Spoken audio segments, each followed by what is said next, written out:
Бүгін бейбітшілік және келісім сарайында түркі елдерінің зергерлік бұйымдары көрмесі ашылды.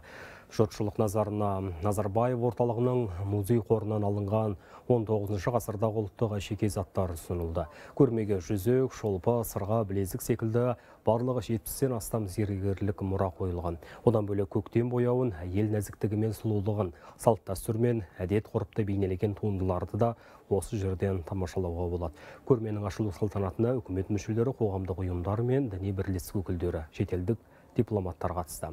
Өз сөзінде ақпарат және қоғамдық даму министрі Дархан Қыдырәлі әйелдер қауымын төл мерекесімен құттықтады.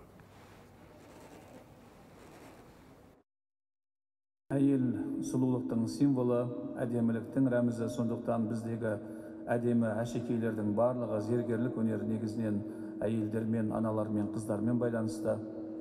Сондықтан жүзік, сырға, шолпы, өңір жиек және басқа да көп деген музейден де көруге болады.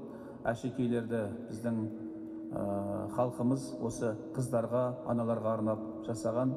Түркі халықтарының мұрасы бір-біріне ортақ болғандықтан осындағы зергерлік өнердің барлығы да біздің халықтарымызға ортақ мұра.